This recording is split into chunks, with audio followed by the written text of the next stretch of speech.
Welcome to a brand new video on the channel, guys. My name is Koushik Gundeti, and in this video we are going to be looking at how Spider-Man games have evolved over the years from 1982 till now. Let's get started. The first Spider-Man video game, released in 1982 for the Atari 2600, was a simple yet groundbreaking title. It featured Spider-Man scaling buildings to disarm bombs planted by the Green Goblin. Players controlled Spider-Man as he swung from building to building using a rudimentary version of web slinging. The game was one of the earliest examples of superhero gaming and captured the thrill of being a hero in a simple arcade-like format. Each level's objective was to reach the top of the building without running out of web fluid.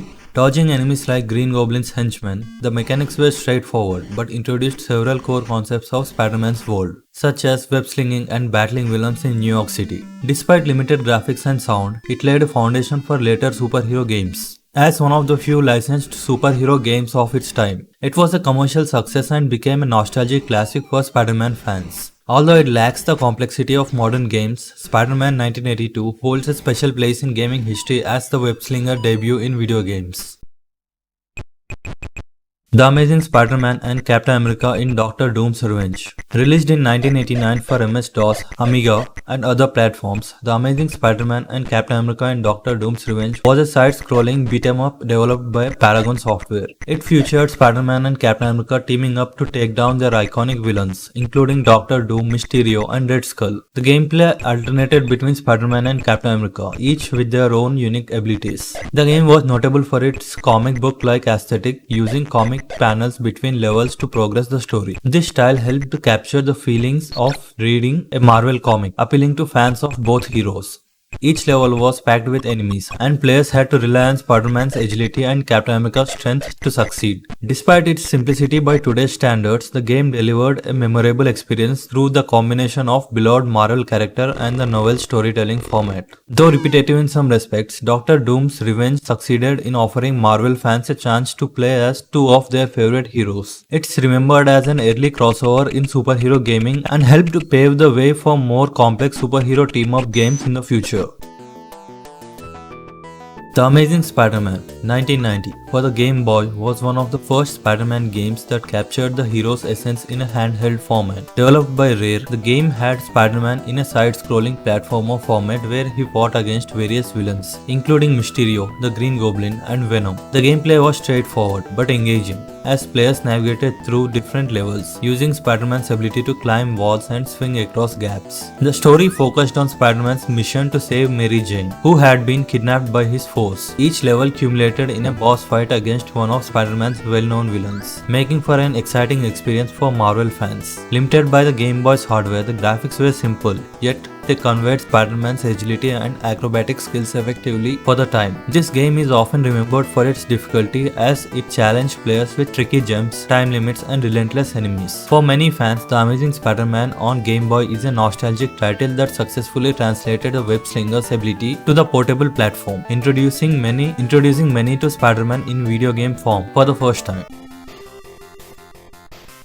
The Amazing Spider-Man 2 for Game Boy, developed by Bits, followed the success of 1990 Game Boy title and continued Spider-Man's battle against his rogue gallery. The sequel maintained a similar gameplay style to its predecessor, featuring side-scrolling platforming and combat. In this installment, Spider-Man faced new challenges as he fought against villains like Lizard, Hobgoblin, and Dr. Octopus to rescue Mary Jane once again. The game expanded upon the mechanics of the first, with more detailed environments and slightly improved animations, showcasing the Game Boy's evolving capabilities. The levels were designed with a great variety of obstacles and traps, requiring players to time their moves carefully and use Spider-Man's agility strategically. However, the difficulty remained high, demanding quick reflexes and precise platforming for players. Despite the Game Boy's limitations, The Amazing Spider-Man 2 was praised for bringing the hero's world to life and added to Spider-Man's growing popularity. Fans enjoyed the increased roster of villains and the overall challenge, making this game a noteworthy entry for fans of Spider-Man and retro gaming.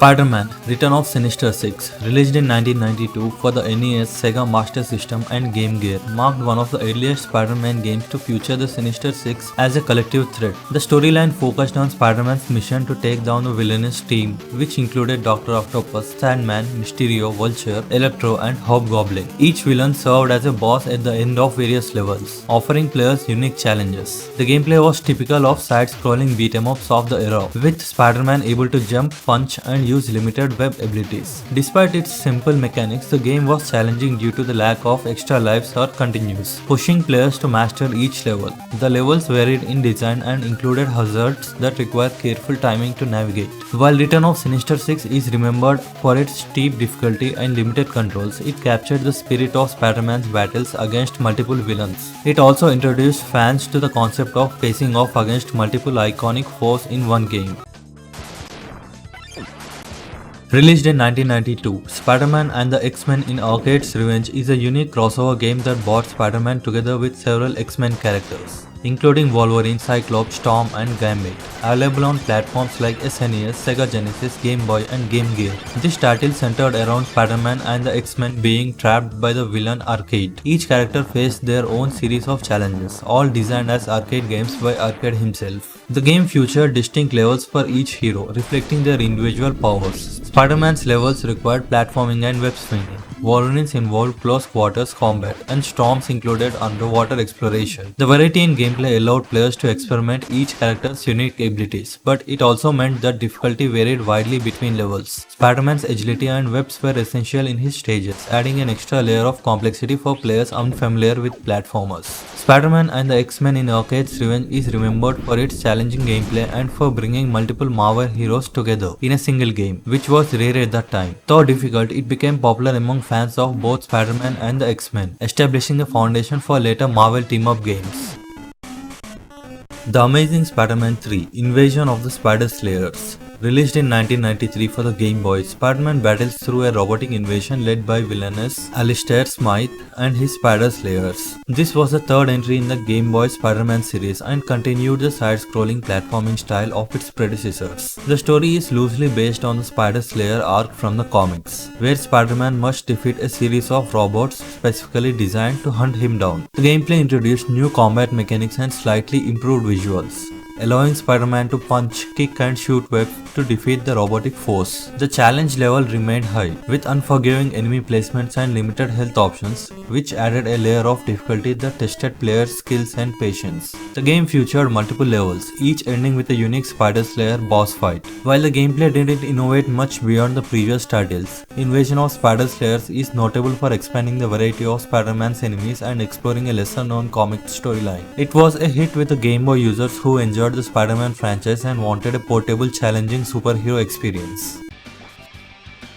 Originally released in 1991 for the Sega Genesis and later for Sega CD, Spider-Man vs. the Kingpin is considered one of the best early Spider-Man games. In this title, Spider-Man faces off against his classic adversary Kingpin, who has planted a bomb in New York City and framed Spider-Man for it. The game's storyline follows Spider-Man's race against time to clear his name and stop the bomb, battling various villains along the way, including Dr. Octopus, Sandman, Lizard and Venom. Spider-Man vs. the Kingpin featured an open-world approach, allowing players to explore more different areas of New York City, a concept rarely seen at the time. Players had limited web fluid, which they had to conserve to replenish by taking photographs of villains. The Sega CD version improved upon the Genesis game with updated graphics, a dynamic soundtrack, and animated cutscenes that added depth to the story. This game was praised for its ambitious design, especially for the open-world exploration and engaging plot. It stood out as one of the most innovative superhero games of its time and left a lasting impression on fans, especially with its challenging gameplay and multiple endings based on player choices.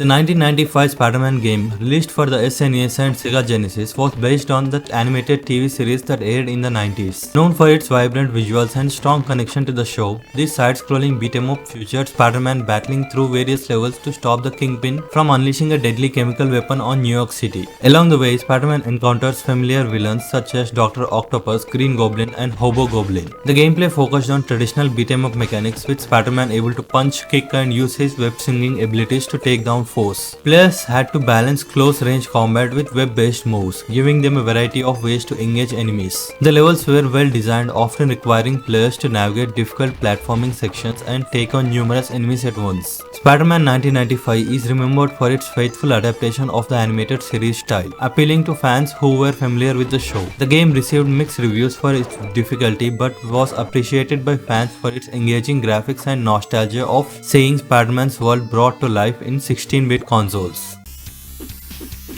Spider-Man Web of Fire, released in 1996 for the Sega 32X, is one of the rarest and last games made for that console. In this game, Spider-Man takes on the neo-Nazi organization Hydra, which has unleashed a series of cybernetic warriors to take control of the New York City. To add to the challenge, Hydra has captured the Human Torch, and Spider-Man must save him to gain assistance in his missions. The gameplay is a side-scrolling platformer with action elements. Players use Spider-Man's abilities to swing between platforms, attack enemies, and avoid traps. The game also introduces the Human Torch as a temporary ally who assists Spider-Man in certain situations. Web of Fire has unique gameplay mechanics, such as upgrading Spider-Man's attacks and accessing different routes through levels. While Web of Fire didn't gain widespread popularity due to its limited release and the 32X's quick decline, it is still valued by collectors and fans for its unique storyline and connection to Marvel lore. The game's difficulty and mechanics were average for its time, but its rarity has made it a collectible item in the years since its release.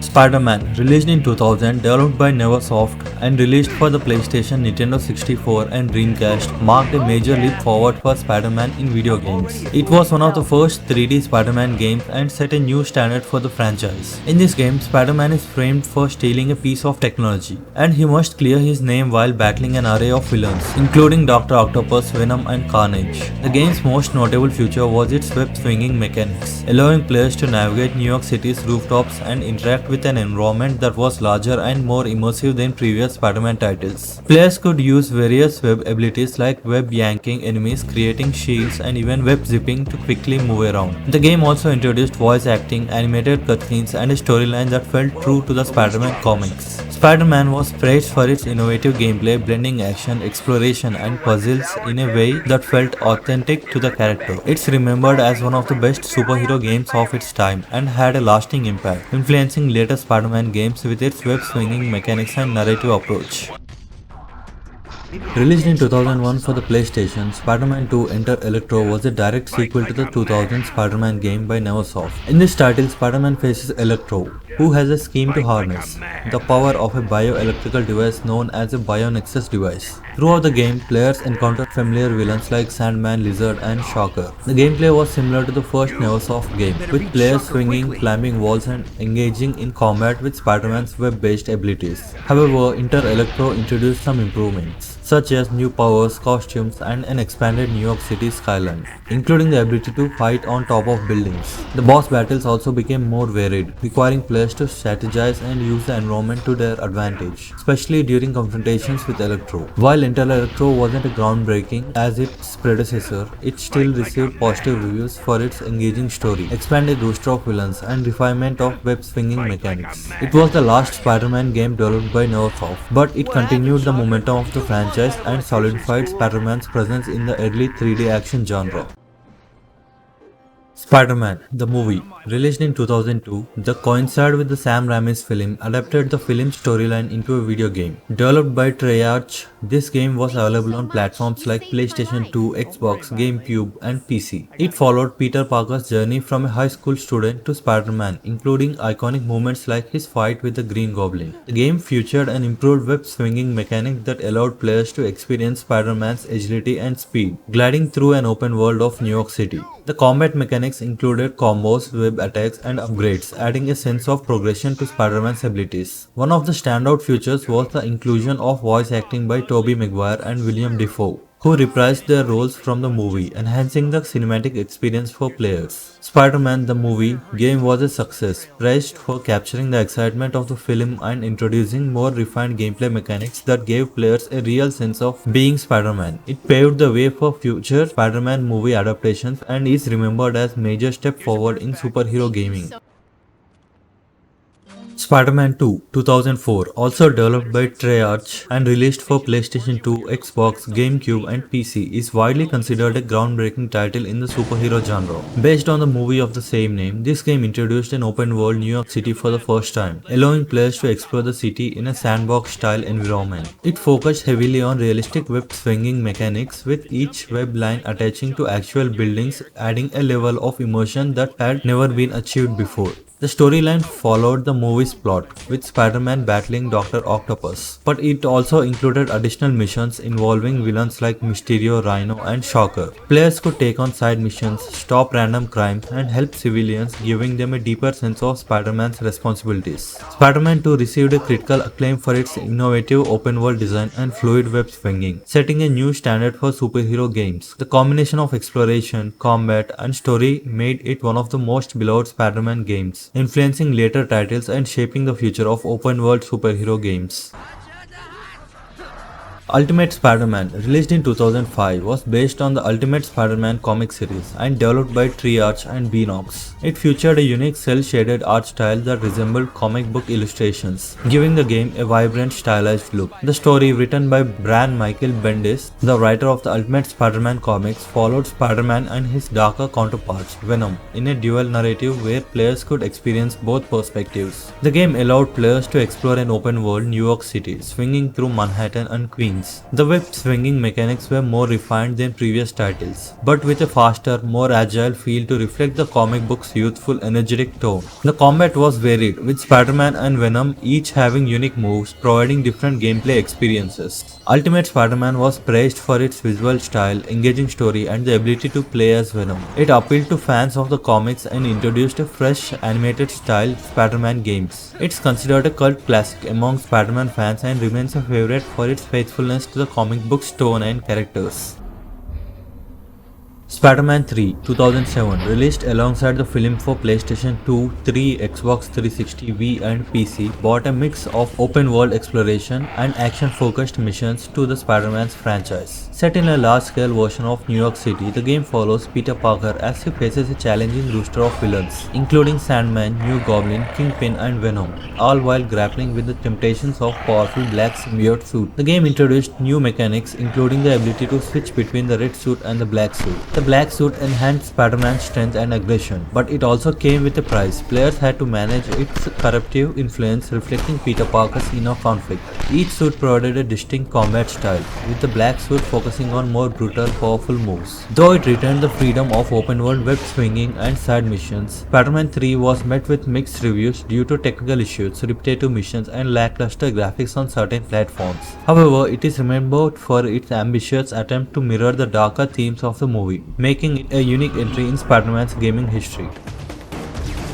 Released in 2007 for multiple platforms including PlayStation 2, Xbox 360, Wii and PC, Spider-Man Friend or Foe offered a lighter, more family-friendly take on Spider-Man universe. The game reimagined iconic Spider-Man villains as reluctant allies. In Friend or Foe, Spider-Man is recruited by Nick Fury to take down a new villain who is using phantom symbiotes to mind control his foes. Spider-Man teams up with villains like Green Goblin, Sandman and Venom, as well as allies like Blade and Iron Fist across various levels set in exotic locations around the world. The game's combat style is beat-em-up focused, allowing players to chain combos and utilize each character's unique abilities. Players can switch between Spider-Man and his allies, each of whom has distinct powers and fighting styles, creating a mix and match gameplay experience. Additionally, Friend or Foe offered a cooperative multiplayer mode, which allowed two players to battle enemies together. While the game received mixed reviews for its simple mechanics and repetitive gameplay, it was appreciated for its unique team-up approach, appealing to a young audience who enjoyed seeing Spider-Man and his foes working together. Friend or Foe stands out for its cooperative play and cartoonish style, making it an approachable Spider-Man game for players of all ages. Spider-Man Web of Shadows, released in 2008 for various consoles including PlayStation 3, Xbox 360 and PC, took a darker, more intense approach to Spider-Man's world. In this game, New York City is overrun by a symbiote invasion, turning many citizens, heroes and even some of Spider-Man's enemies into symbiote-controlled versions of themselves. Spider-Man must work with or against other Marvel heroes and villains such as Wolverine and Black Cat to stop the spread of the infection. The game introduced a dual moral choice system, where players could switch between Spider-Man's classic red suit and the symbiote-enhanced black suit. The red suit focused on agility and acrobatic combat, while the black suit offered more brutal attacks and strength. The choices players made affected the storyline, allies, and even the ending, giving players a sense of control over Spider-Man's fate. Web of Shadows received praise for its darker tone, open world exploration, and the flexibility of the moral choice system. Its web swinging mechanics and combat were also highly praised, providing a fast-paced, fluid gameplay experience. This game is remembered for its unique storyline and moral choices, appealing to fans who wanted a grittier Spider-Man experience with deeper player agency. Spider-Man Shattered Dimensions, released in 2010 for PlayStation 3, Xbox 360, Wii and PC, took a fresh approach by bringing together 4 different versions of Spider-Man: Amazing, Ultimate, Noir and 2099. When a mystical artifact called the Tablet of Order and Chaos is shattered, each version of Spider-Man must retrieve its fragments from his own universe. Each Spider-Man is voiced by a different actor, all of whom have previously portrayed Spider-Man in animated series, adding an authentic touch. The gameplay varied across dimensions. Amazing Spider-Man used traditional web slinging and combat. Ultimate Spider-Man, using the black suit, had a rage mode for more aggressive combat. North Spider-Man emphasized stealth gameplay in a 1930s setting. And 2099 Spider-Man had futuristic powers including slowing down time. Each dimension had unique environments, enemies and boss battles, keeping gameplay fresh and exciting. Shattered Dimensions was celebrated for its creativity, engaging story and the diversity in gameplay styles across dimensions. Its unique approach to incorporating different Spider-Man incarnations made it a fan favorite, as it allowed players to experience varied interpretations of iconic characters. The success of Shattered Dimensions paved the way for more multiverse-themed Spider-Man games.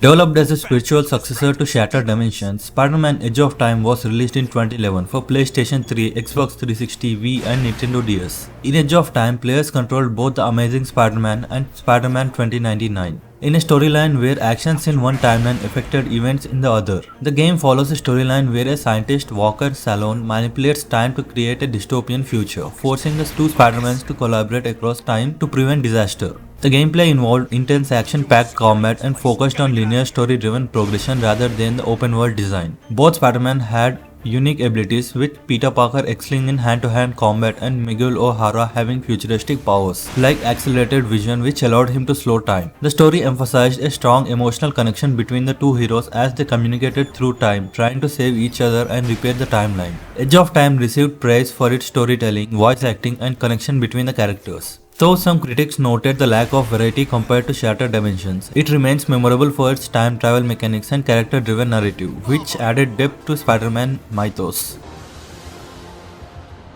The Amazing Spider-Man 2012, developed by Beanox and based on the film of the same name, was an open-world game set after the events of the movie, released on platforms like PlayStation 3, Xbox 360 and Wii. The game returned to an open-world design, allowing players to explore New York City freely. Spider-Man faces new challenges, including battling hybrid creatures created by Oscorp as he searches for a cure for a virus spreading through the city. The gameplay was similar to the beloved Spider-Man 2 title, with a focus on web slinging, open world exploration and side missions. The combat system was inspired by the Batman Arkham series, introducing counter-attacks and combo moves. The Spider-Man also introduced a new web rush mechanic, allowing players to slow down time and target specific locations or enemies with precision. The game was praised for its return to open world web swinging, fluid combat and cinematic feel. Though not a groundbreaking title, it provided a satisfying Spider-Man experience that allowed fans to live out the fantasy of being a web slinger. Its success ensured that the open world formula would continue in future Spider-Man games.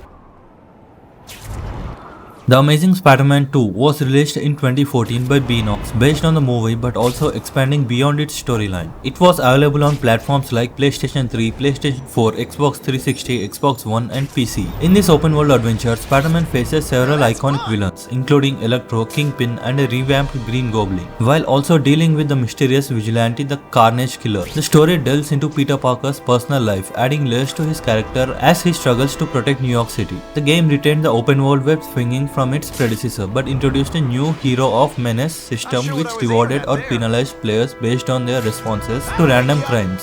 This mechanic was designed to make players feel more responsible for the city. The combat system was improved with better animations and more fluid combat options. The player could unlock multiple Spider-Man suits, each with unique abilities. While The Amazing Spider-Man 2 received mixed reviews due to its repetitive missions and lack of innovation, it was still appreciated for its engaging story and open world design. Fans enjoyed the web swinging mechanics which remained a highlight, and the additional villains which gave the game a diverse range of enemies and challenges.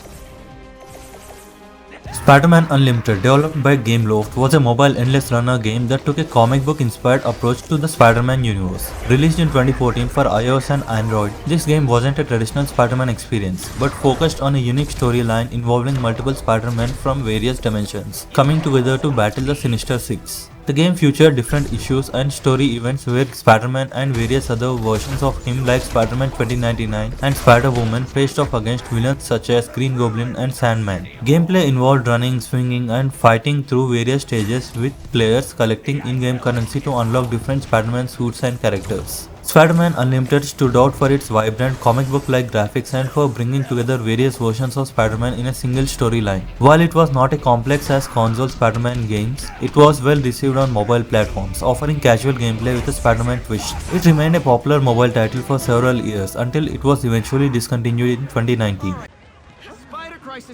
Developed by Insomniac Games, Spider-Man 2018 for PlayStation 4 revolutionized the superhero game genre. The story follows a seasoned Peter Parker balancing his life as Spider-Man and his personal challenges. He faces a major threat from the Mr. Negative and later discovers that Wilson Fisk aka Kingpin and Dr. Octopus have sinister plans for New York City. This game explores Spider-Man's life in a mature, emotionally driven narrative incorporating themes of sacrifice and responsibility. The gameplay features incredibly fluid web swinging with each web attaching to actual buildings, creating a sense of realism and immersion. The combat system inspired by the Batman Arkham series allowed players to combine melee attacks, web gadgets and acrobatics in thrilling combos. The open world is rich with side missions, collectibles and crimes to stop, making it a fully immersive experience. Spider-Man 2018 was universally acclaimed for its storytelling, world design and gameplay mechanics. It set a new standard for Spider-Man games and superhero games in general, becoming one of the best-selling PlayStation 4 titles. Its success led to a sequel and cemented Insomniac's reputation as a leading developer in the industry.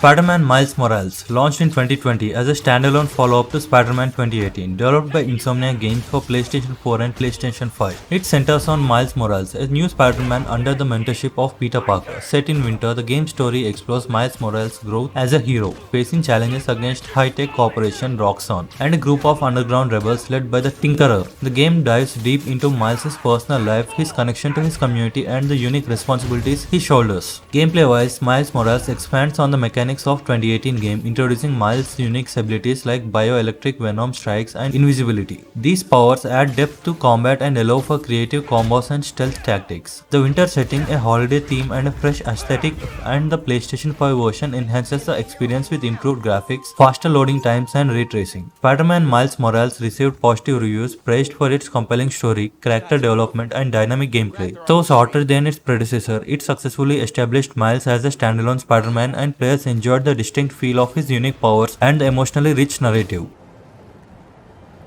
Marvel's Spider-Man 2, released by Insomniac Games in 2023 for the PlayStation 5, is a highly anticipated sequel that brings both Peter Parker and Miles Morales together as playable characters. This game introduced one of the Spider-Man's most iconic adversaries, Venom, along with other villains like Caravan the Hunter. The story explores themes of friendship, rivalry, and the strain of dual responsibilities as Peter Parker and Miles Morales face their biggest challenges yet. The gameplay builds upon the mechanics of the previous titles, with seamless switching between Peter and Miles. Each have unique skills, trees, and powers. Peter's symbiote suit grants him aggressive, powerful moves while Miles retains his bioelectric abilities. The open world has been expanded to include new areas and players can engage in various side activities, crimes and collectibles. Insomniac introduced new traversal feature like web swinging, allowing for faster and more fluid movement across the city. Spider-Man 2 has been lauded for its story, character depth, improved combat and expansive open world design. It has cemented Insomniac's Spider-Man series as a defining franchise for superhero games, continuing to set high high standards in gameplay, narrative, and technical innovation. Thanks for watching this video. If you liked it, hit the like button and subscribe for more videos like this. Also check out my games, links are in description. See you guys in my next video.